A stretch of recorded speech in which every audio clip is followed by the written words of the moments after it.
أستاذنا الكريم، لماذا يثير موضوع الهوية كثير من الجدل في الجزائر؟ بسم الله الرحمن الرحيم.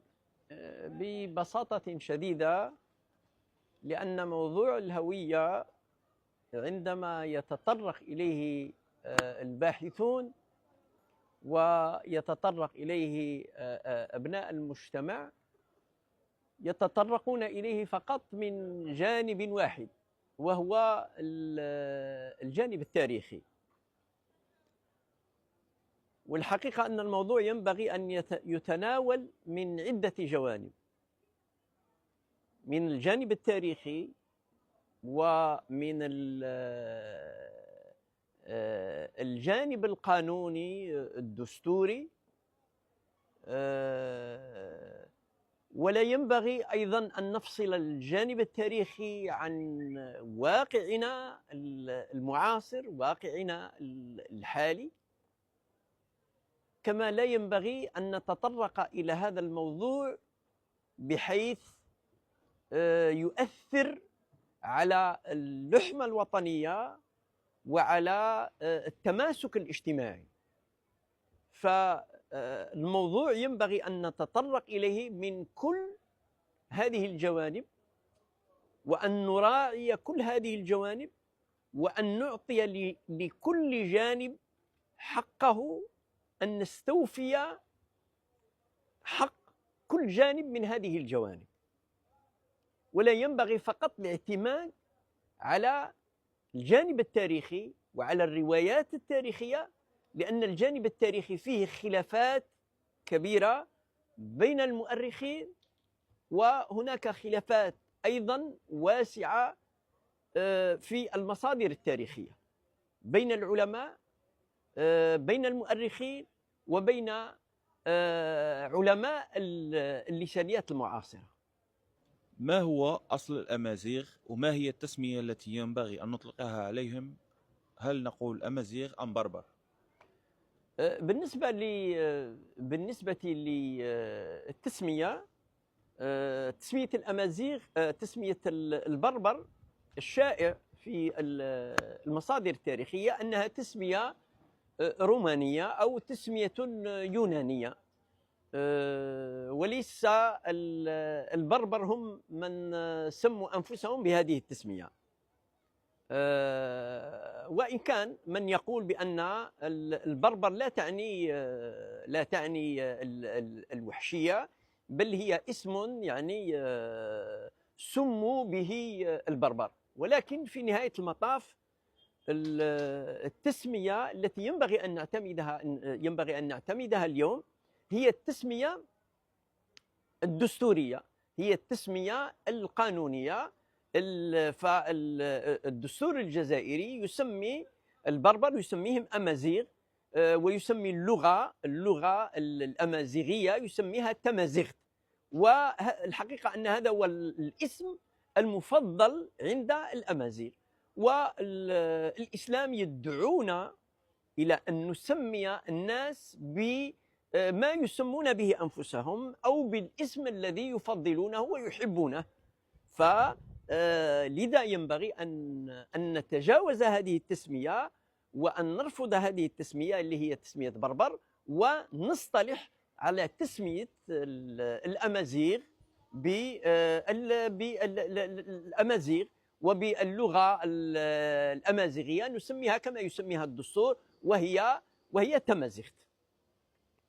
أما بالنسبة لأصل الأمازيغ، فالعلماء بصفة عامة، علماء التاريخ، اختلفوا في أصول هؤلاء الأمازيغ. البعض من يرى بأن أصولهم يمنية عربية، والبعض يرى بأن أصولهم أوروبية، والبعض يقول بأن أصول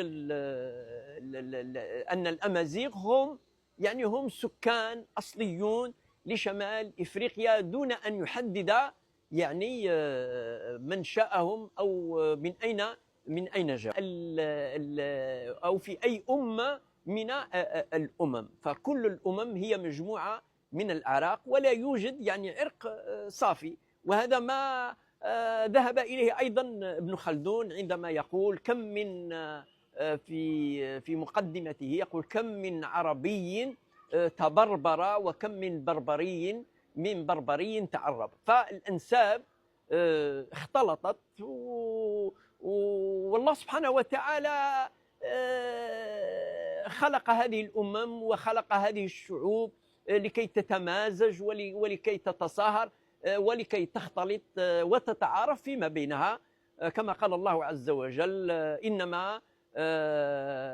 خلقناكم شعوبا وقبائل لتعارفوا إن أكرمكم عند الله أتقاكم.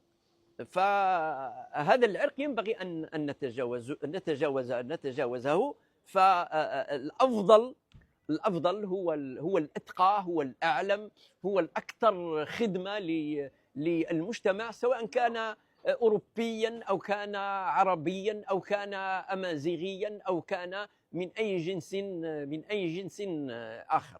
ينبغي أن نراعي، لأن يوم القيامة لا يوجد هنالك أنساب، ولا يسأل الله تبارك وتعالى عن عرقنا ولا عن نسبنا، وإنما يسألنا عن أعمالنا وعن تقوانا وعن أعمالنا.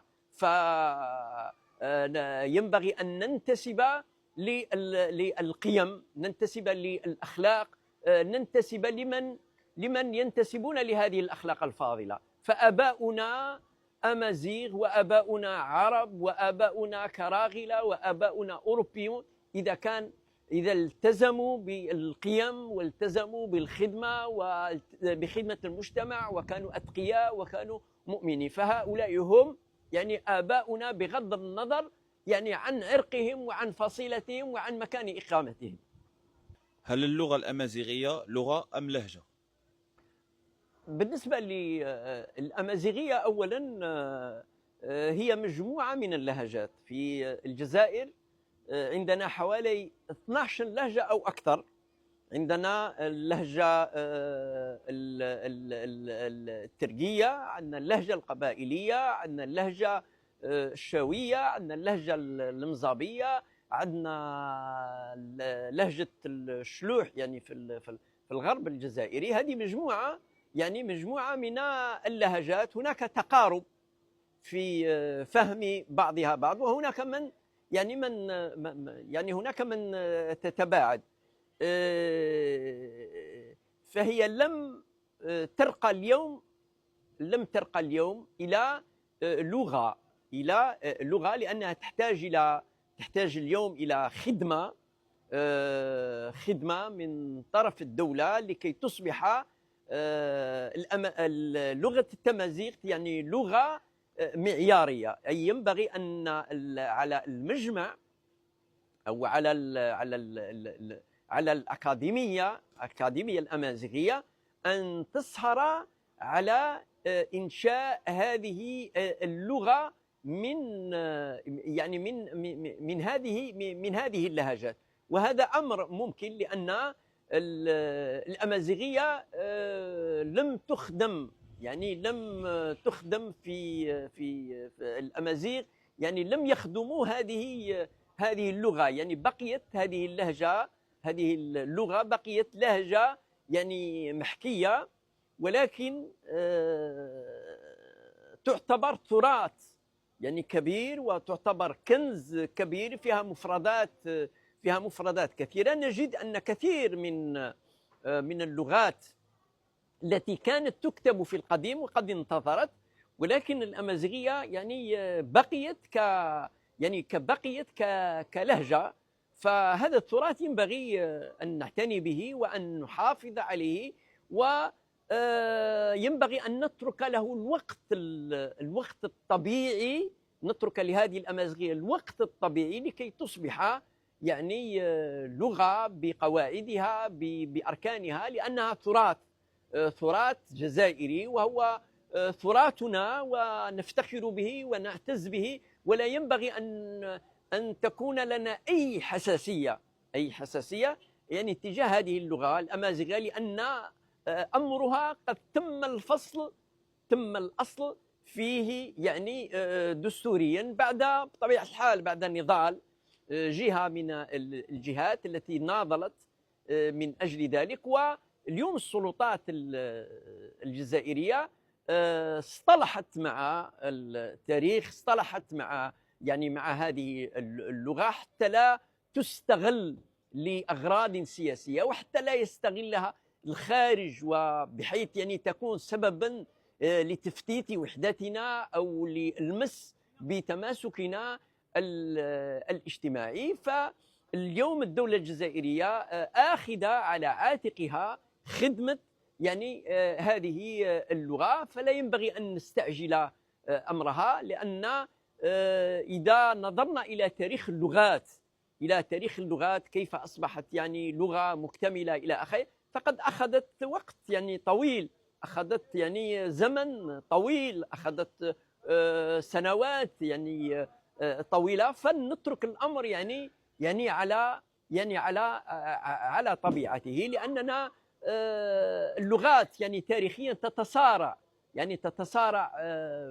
سلميا، بدون ضجيج وبدون تسييس إلى آخره. والحقيقة أن الأمازيغ لما دخلوا إلى الإسلام، حتى بعد دخول الأمازيغ إلى الإسلام، اعتبروا أن اللغة العربية هي لغتهم، لأنها كانت لغة دينهم ولغة نبيهم، فساهموا أيضا هم في خدمة هذه اللغة العربية وفي تطويرها، وإن بقيت هذه اللغة محكية فيما بينهم وبين أسرهم، ولكن خدموا هذه اللغة العربية، بل أنهم كانوا رواد وقد علموا غيرهم اللغة العربية. ولو استقرأنا التاريخ فإننا نجد مثلا كانت منطقة زواوة منطقة تنبض بدراسة اللغة العربية وبدراسة القرآن وبدراسة القراءات، دراسات القرآن الكريم. وقد تخرج منها أحد العلماء الكبار اللي هو ابن معطي الزواوي، وهو من منطقة زواوة، كان أبا للغة العربية، فهو أول من نظم ألفية في النحو قبل ألفية ابن مالك، قبل ألفية ابن مالك المشهورة، وهي ألفية ابن معطي التي تدرس اليوم في العراق في الجامعات، في العراق. وابن مالك قد كان يدرس هذه ألفية النحو لابن معطي، درسها قرابة 10 سنوات قبل أن ينجز ألفية، حتى أنه قبل أن عند كتابة ألفيته قال عن ألفيته فائقة ألفية ابن معطي. وقرأت في حاشية المكوكي الذي ذكر بأن ابن مالك عندما توقف في أحد الأبيات، عندما وصل إلى البيت الشعري فائقة ألفية ابن معطي، توقف، حتى جاءه ابن معطي في المنام وقال له والميت والحي يغلب 1000 ميت، فأدرك بأن هذا هو ابن معطي، فأكمل أبياته فقال عن ابن معطي الزواوي: وهو بسبق حائز تفضيلا، مستوجب ثنائي الجميلة. وابن معطي الزواوي هاجر إلى الشام، وقد علم السوريين، علمهم اللغة العربية، وهاجر أيضا إلى مصر في عهده، وعلم المصريين أيضا اللغة العربية. كان بمثابة وزير التربية، كان وزير التعليم في اللغة العربية. فهو وغيره من الأمازيغ برعوا وخدموا هذه اللغة العربية. كان في منزلة سيبويه، إذا بحثنا في تراثه، وله تراث كبير، كتب في النحو وكتب في اللغة وكتب في القراءات. للأسف الشديد هناك كثير من تراثه الذي فقد ولم نعثر عليه إلى اليوم. ما هي الكتابة التي تعتمد في الأمازيغية؟ اللغة الأمازيغية كتبت بالعربية وكتبت بحرف التيفيناك، وكتبت وهناك من كتبها أيضا باللغة الفرنسية. والحقيقة أننا إذا أردنا أن نحيي هذا تراث هذه اللغة، فينبغي أن نحيي أيضا الكتابة القديمة التي كتبت بالأمازيغية اللي هي لغة التيفيناك. وأعتقد بأن الدولة اليوم قد اعتمدت كتابتها رسميا بحرف التيفيناك، ولا ينبغي أن نترك الأمر يعني هكذا، بحيث يكتبها البعض بالحرف العربي والبعض يكتبها بالفرنسي والبعض يكتبها بالتيفيناك. أنا في اعتقادي لا توجد يعني لغة تكتب يعني بثلاث حروف. ينبغي أن يكون الأمر مفصول يعني في كتابتها. اليوم مثلا في المغرب عند جيراننا قد فصلوا في الأمر وكتبوا يكتبون اليوم اللغة الأمازيغية، وهي في طور إنشائها إلى لغة معيارية، يكتبونها بحرف التيفيناك. ونحن نعلم بأن هذه اللغة ليست موجودة فقط يعني في الجزائر، وإنما موجودة يعني في شمال إفريقيا، يعني من سيوة في مصر إلى ليبيا، تونس، المغرب، الجزائر، إلى موريتانيا، إلى مالي، إلى آخره. فتواجدها يعني ليس محصورا في منطقة أو منطقتين، وإنما موجودة في عدة مناطق، وأمامها عمل كبير، لأن ينبغي أن تشكل أيضا أكاديميات في كل هذه المناطق، ثم تتشكل أكاديمية واحدة يعني لكي توحد كل هذه اللهجات وتوحد هذه المفردات، وأن تكثر بها الكتابة، وهكذا تصبح عندنا يعني لغة معيارية. واللغة الأمازيغية هو لسان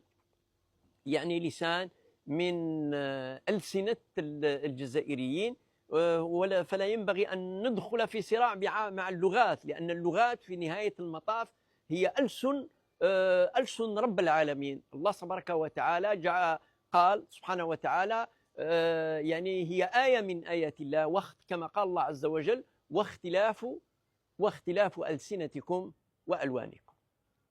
في أي عائلة لغوية يمكن تصنيف اللغة الأمازيغية؟ بالنسبة للأمازيغية اختلف العلماء يعني في تصنيفها. منهم من صنفها في اللغات السامية، وهناك من صنفها في اللغات الحامية، وهناك من جعل اللغة السامية واللغة جعل اللغة السامية الحامية هي عائلة واحدة. الذين يقولون بأنها لغة سامية أو بأنها لهجة عربية قديمة يعني لهم مبرراتهم. فنجد أن في اللغة الأمازيغية، في التراث الأمازيغي يعني بصفة عامة في هذه اللهجات، يوجد قرابة يعني 5000 كلمة يعني أصلها من اللغة العربية. وهناك من يجعلها لغة يعني منفصلة، لأنها هي لغة قديمة، واللغة عندما تتباعد يعني تصبح يعني لغة لغة مستقلة. فمهما يكن الأمر، كانت لهجة عربية قديمة أو كانت لغة مستقلة، فلا ينبغي أن نتعقد يعني من تعدد اللغات. اليوم ينبغي أن نفكر أكبر. نحن في الجزائر عربا وأمازيغ وكراغلة ومن كل الأصناف، نحن يعني أمة واحدة. ينبغي أن نعلي الهوية الجزائرية، لأننا نعيش في أرض الجزائر، نعلي من شأن الهوية الإسلامية. نحن تاريخ مشترك واحد، العرب والأمازيغ قد شاركوا في تحرير هذا الوطن، يعني من التاء إلى التاء، وشاركوا أيضا في العهد الإسلامي في الفتوحات الإسلامية. فنجد بأن الجيش الذي كان فيه الأمازيغ حوالي ثلثاء الجيش الإسلامي الذي فتح الأندلس كان ثلثاه يعني من الأمازيغ. فكنا عائلة واحدة، لنا تاريخ مشترك، تاريخ إسلامي مشترك، تاريخ ثوري يعني مشترك. فالذي يجمعنا الكثير، وما جمعته يد الله لا تفرقه أبدا يد الشيطان.